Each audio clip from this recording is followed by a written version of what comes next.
بسم الله الرحمن الرحيم. الحمد لله رب العالمين. الحمد لله رب العالمين والعاقبة للمتقين ولا عدوان على الظالمين وأشهد أن لا إله إلا الله وأشهد أن رسول الله.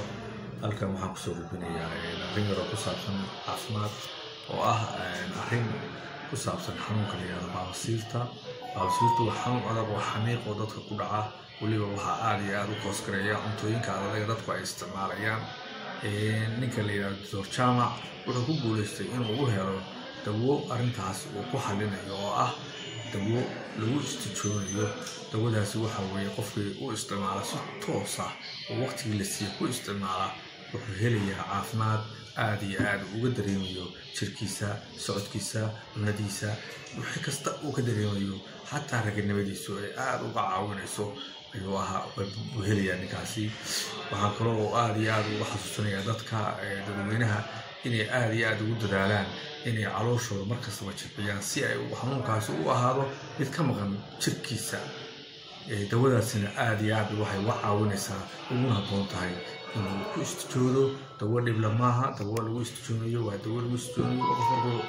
wuxuu 15 daqiiqo ayuu saa ugu qabanayaa duburtiisa. markuu duburtiisa ku qabto 15 daqiiqo sugayaa, wuu ka istijoonayaa. 3 waqti buu isticmaalayaa. hadii la siiyo dhakhtarku siiyana wuu isticmaalayaa. dawadaas waxay noqonaysaa dawo aad iyo aad uga dareemi kara jirkiisa iyo caafimaadkiisa. anigu socodkaygu aad iyo aad u gaabnaa. markuu gaabnaana waxaan dareemay socodkaygu talaabadii kala baxday. musqusha markaan fadhiisanayo si saaniya aan fadhiistay. waagii hore si baasoo qalqaloo caabi fadhiisatay oo culays aan ka dareemayo qaarkayga dambe oo dhan. taasi waxay keentay inaan maanta fudayd badan aad uga dareemayo. salaada markaan tukanayo lugta ma laabi jirin, si waxaan tagay lugta iska ballaari jiray, xoogaa lugaha isuma keeni karin. laakiin hadda waxaan sameeyaa faraha foodooda ayaan dhigtaa. taasina waxay sababtay oo arrintaas markii aan dawadaa isticmaalay ayaan ka dareemay fudaydkaas, istaagayga, kicitaankayga. gacmaha dhulka ayaa laga jiray. hadda markaan kacayo adigoon gacmaha dhulka dhiga baan kacaya. xanuunkaasi inuu indhaha waadila, xanuunkaasi indhaha xataa waadila. maxaan ku rahdaa xanuun jirka oo dhan buu saabo qofka ku dilaa.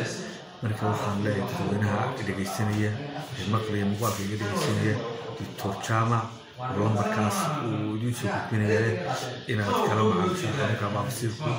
wax lagu qarimayo, dhikaamayo, aad iyo aad baad ugu guulaysanaysaa inaad heshaan caafimaad dhabax.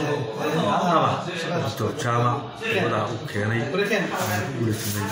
wassalaamu calaykum waraxmatullaahi wabarakaatu. marka waxaad noo sheegtay dawada inaad isticmaashay cudurka noocaasna oo isticmaashay ilaahna kugu caafiyo. magacaagu muxuu ahaa? Cabdullaahi. aad baa u mahadsantahay Cabdullaahi.